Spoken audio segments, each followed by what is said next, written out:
নোয়াখালী ৩ সংসদীয় আসন। এটি জাতীয় সংসদের ২৭০ নং আসন। বেগমগঞ্জ উপজেলার ১৬টি ইউনিয়ন ও চৌমুহনী পৌরসভা নিয়ে এই আসনটি গঠিত। এখানে অবস্থিত শত বছরের ঐতিহ্যবাহী বাণিজ্য নগরী চৌমুহনী বাজার। এ আসনে মোট ভোটার প্রায় ৪ লক্ষ।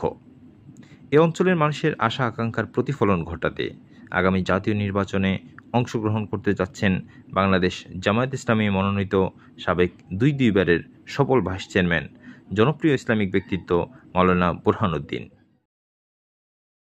মাওলানা বুরহানুদ্দিন ইতিপূর্বে ২০০৯ থেকে ২০১৯ সাল পর্যন্ত বিপুল ভোটে জয়লাভ করে ২ মেয়াদে বেগমগঞ্জ উপজেলার ভাইস চেয়ারম্যান হিসেবে দায়িত্ব পালন করেছেন। দায়িত্ব পালনকালে সততা ও দক্ষতার কারণে তার সুনাম ও খ্যাতি ছড়িয়ে পড়ে সর্বত্র। যাদের আদর্শে নবীজি চেতনা ইসলাম, শান্তি কায়েমে যারা শপথ নিল, যারা দিনে রাতে ময়দানে খেটে যায় নির্ভীক।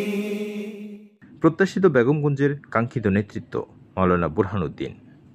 বেগমগঞ্জের গণমানুষের কল্যাণে ধর্মীয় ও নৈতিক মূল্যবোধ প্রতিষ্ঠা, শিক্ষা ও মানব সম্পদ উন্নয়ন, স্বাস্থ্যসেবা নিশ্চিতকরণ, কৃষি ও গ্রামীণ উন্নয়ন, উদ্যোক্তা তৈরি, যোগাযোগ ও অবকাঠামো উন্নয়ন এবং মাদক ও দুর্নীতি রোধের এজেন্ডা হাতে নিয়ে নিরলসভাবে কাজ করে যাচ্ছেন মাওলানা বুরহানুদ্দিন।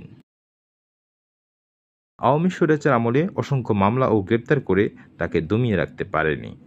২৪-এর গণ আন্দোলনে রাজপথে অত্যন্ত বীরত্বপূর্ণ ভূমিকা পালন করেন মাওলানা বুরহানুদ্দিন। তাই তো গণমানুষের মুখে স্লোগান উঠেছে, সব দেখেছি বারবার, দাঁড়িপাল্লা এইবার।